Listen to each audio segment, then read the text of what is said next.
ಇನ್ನು ಡಿಕೆ ಪರ ಮುಸ್ಲಿಮರ ಒಂದು ಗುಂಪಿನ ಪ್ರಬಲ ಬ್ಯಾಟಿಂಗ್ ಒಂದು ಕಡೆ ಅಲ್ಲೋಲ ಕಲ್ಲೋಲ ಹಾಕ್ತಾ ಇದೆ. ಮುಸ್ಲಿಮರ ಒಂದು ಗುಂಪಿಂದ ಜಮೀರ್ ಜಬ್ಬಾರ್ ನಜೀರ್ ಇವರ ವಿರುದ್ಧಲೇ ಈಗಾಗಲೇ ಎರಡನೇ ಸುತ್ತಿನ ಸಮರ ನಡೀತಾ ಇದೆ. ಸಲೀಂ ರಿಜ್ವಾನ್ ಬೆನ್ನಲ್ಲೇ ಈಗ ಸಹೀದ್ ಅಹಮದ್ ಆಗಿರ್ಬೋದು, ಹುಬೇದುಲ್ಲಾ ಶರೀಫ್ ಬ್ಯಾಟನ್ನು ಮಾಡ್ತಾ ಇದ್ದಾರೆ.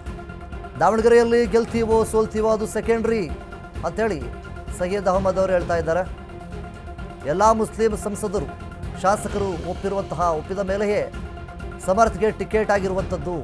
ಎಲ್ಲ ಮುಸ್ಲಿಂ ಮುಖಂಡರಾಗಿರ್ಬೋದು, ಶಾಸಕರು, ಸಂಸದರು ಎಲ್ಲರೂ ಒಪ್ಕೊಂಡ ಮೇಲೇ ಸಮರ್ಥ್ ಅವರಿಗೆ ಟಿಕೆಟನ್ನು ಕೊಟ್ಟಿದ್ದು. ಹೇಳ್ದೆ ಕೇಳದೆ ಟಿಕೆಟ್ ಅಂತ ಕೊಟ್ಟಿಲ್ಲ, ಎಲ್ಲರ ಅನುಮತಿಯನ್ನು ಪಡೆದ ನಂತರವೇ ಟಿಕೆಟನ್ನು ಕೊಟ್ಟಿದ್ದಾರೆ. ಹೈಕಮಾಂಡ್ ಒಮ್ಮೆ ತೀರ್ಮಾನ ಮಾಡಿದ ಮೇಲೆ ಅದಕ್ಕೆ ವಿರೋಧ ಯಾರೂ ಸ್ಥಗಿತ ಮಾಡುವಂತಿಲ್ಲ, ಅದರ ವಿರುದ್ಧವಾಗಿ ಧ್ವನಿಯನ್ನು ಸ್ಥಗಿತ ಎತ್ತುವಂತಿಲ್ಲ. ವಿರೋಧ ಮಾಡಿದ್ರೆ ಅವರು ಕಾಂಗ್ರೆಸ್ಸಿಗರೇ ಅಲ್ಲ ಅಂತೇಳಿ ಜಬ್ಬಾರ್ ಮೇಲೆ ಕ್ರಮ ಸರಿಯಾಗೇ ಇದೆ. ಅವರು ತೆಗೆದುಕೊಂಡಿರುವಂತಹ ಆ್ಯಕ್ಷನ್ ಏನಿದೆ ಅದು ಕರೆಕ್ಟಾಗೇ ಇದೆ. ಅದರಲ್ಲಿ ಯಾವುದೇ ರೀತಿಯಾದಂತಹ ಭೇದ ಭಾವವಿಲ್ಲ.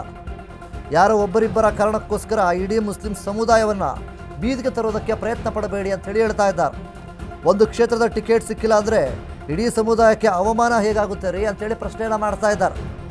ಮುಂದೆ ಏನು ಮಾಡೋಕ್ಕೆ ಹೋಗ್ತಾ ಇದ್ವಿ ಅಂತೇಳಿ ನಿಮಗೆ ತಲೆ ಇದೆಯಾ ಅಂತೇಳಿ ಪ್ರಶ್ನೆಯನ್ನು ಮಾಡ್ತಾ ಇದ್ದಾರೆ.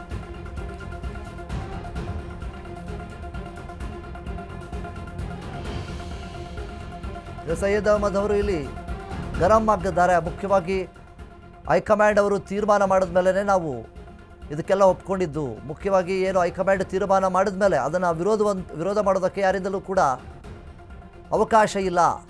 ಮತ್ತು ಎಲ್ಲ ಮುಸ್ಲಿಂ ನಾಯಕರಾಗಿರ್ಬೋದು, ಮುಖಂಡರಾಗಿರ್ಬೋದು, ಸಂಸದರು, ಶಾಸಕರು ಎಲ್ಲರ ಅನುಮತಿಯನ್ನು ಅಂದರೆ ಎಲ್ಲರನ್ನ ಕೇಳಿಕೊಂಡು ಪರ್ಮಿಷನ್ ತೆಗೆದುಕೊಂಡ ಮೇಲೇ ಎಲ್ಲರೂ ಒಪ್ಕೊಂಡ ಮೇಲೇ ಸಮರ್ಥ್ ಅವರಿಗೆ ಟಿಕೆಟನ್ನು ಕೊಟ್ಟಿದ್ದು. ಏಕಾಏಕಿಯಾಗಿ ಯಾರಿಗೂ ಹೇಳಾರದೆ ಕೇಳಾರದೆ ಸಮರ್ಥ್ ಅವರಿಗೆ ಟಿಕೆಟನ್ನು ಕೊಡಲಿಲ್ಲ. ಆಗಿನ ಪೂರ್ತಿ ಆ ಒಂದು ಸಂದರ್ಭದಲ್ಲಿ ಸಾಕಷ್ಟು ಗೊಂದಲಗಳು ಕೂಡ ಇದ್ದವು, ಚರ್ಚೆಗಳು ಕೂಡ ನಡೀತಾ ಇದ್ವು, ಸಭೆಗಳ ಮೇಲೆ ಸಭೆಗಳು ಕೂಡ ಆದವು. ಸೊ ಅಷ್ಟೆಲ್ಲ ಗೊಂದಲ ಚರ್ಚೆ ಇದ್ರೂ ಸಹಿತ ಎಲ್ಲರ ಒಪ್ಪಿಗೆ ಒಂದನ್ನು ನಾವು ಪಡೆದುಕೊಂಡ್ವಿ. ಪಟ್ಟಬೇಕು ಅಂತ ಹೇಳಿದ್ರು. ಈಗ ಎಲೆಕ್ಷನ್ ಸೋಲ್ತೀವೋ ಗೆಲ್ತೀವೋ ಅದು ಆಮೇಲೆ, ಅದು 4ನೇ ತಾರೀಕು ಆದ್ಮೇಲೆ ಅದು ವಿಚಾರ.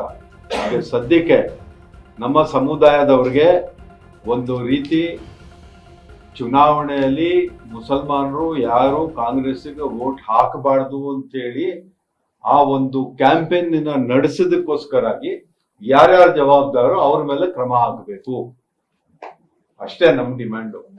ಮತ್ತೆ ಇಲ್ಲಿ ಫಿನಿಶ್ ಮಾಡ್ತೀನಿ. ಮತ್ತೆ ನಮ್ಮ ಸಮುದಾಯಕ್ಕೆ ಒಂದು ತಪ್ಪು ದಾರಿಲಿ ಹೇಳ್ಕೊಂಡು ಹೋಗ್ತಾ ಇರತಕ್ಕಂಥವ್ರು ಅವ್ರ ಮೇಲೆ ಕ್ರಮ ಆಗ್ಬೇಕು. ಮತ್ತೆ ಅಲ್ಲಿ ಯಾರು ಇಂಪಾರ್ಟೆಂಟ್ಲಿ ಇನ್ನು ಡಿ ಕೆ ಪರವಾಗಿ ಒಂದು ಗುಂಪು ಪ್ರತ್ಯೇಕವಾಗಿ ಇಲ್ಲಿ ಬ್ಯಾಟನ್ನು ಬೀಸ್ತಾ ಇದೆ. ಮುಖ್ಯವಾಗಿ ಏನೇನೆಲ್ಲ ಆಯಿತು, ಅಬ್ದುಲ್ ಜಬ್ಬಾರ್ ಇವರಾಗಿರ್ಬೋದು, ಇವ್ರನ್ನೆಲ್ಲ ಏನು ಅಮಾನತು ಏನು ಮಾಡಿದ್ರು ಎಲ್ಲವೂ ಕೂಡ ಆ ಒಂದು ಆ್ಯಕ್ಷನ್ ತೆಗೆದುಕೊಂಡಿರುವಂಥದ್ದು ಸರಿಯಾಗೇ ಇದೆ, ಅದರಲ್ಲಿ ಯಾವುದೇ ರೀತಿಯಾಗಿ ತಪ್ಪಿಲ್ಲ. ಮತ್ತು ಸಮರ್ಥ್ ಅವರಿಗೆ ಟಿಕೆಟ್ ಕೊಡುವಂತಹ ಸಂದರ್ಭದಲ್ಲಿ ಪ್ರತಿಯೊಬ್ಬ ಮುಖಂಡರಾಗಿರ್ಬೋದು, ಶಾಸಕರು, ಸಂಸದರು, ಮುಸ್ಲಿಂ ಶಾಸಕ ಸಂಸದರು ಯಾರೆಲ್ಲ ಇದ್ದಾರೆ ಎಲ್ಲರನ್ನ ಕೇಳಿ ಎಲ್ಲರಿಗೂ ಹೇಳಿ ಒಪ್ಕೊಂಡ ನಂತರವೇ ಸಮರ್ಥ್ ಅವರಿಗೆ ಟಿಕೆಟನ್ನು ನೀಡಿದ್ದೇವೆ. ಅದಾದ ನಂತರ ಏನು ಒಂದು ಗೌರ್ಮೆಂಟ್ ಆಗಿರ್ಬೋದು, ಒಂದು ಕಡೆ ಹೈಕಮಾಂಡ್ ಆಗಿರ್ಬೋದು, ಎಲ್ಲರೂ ಒಂದು ಏನು ತೀರ್ಮಾನವನ್ನು ತೆಗೆದುಕೊಳ್ತಾರೆ ಆ ಒಂದು ತೀರ್ಮಾನಕ್ಕೆ ಯಾರೂ ಕೂಡ ವಿರುದ್ಧವಾಗಿರೋದಕ್ಕೆ ಅವಕಾಶ ಇಲ್ಲ. ಹೈಕಮಾಂಡ್ ತೀರ್ಮಾನವೇ ಅಂತಿಮ ತೀರ್ಮಾನ ಅಂಥೇಳಿ ಹೇಳ್ತಾ ಇದ್ದಾರೆ.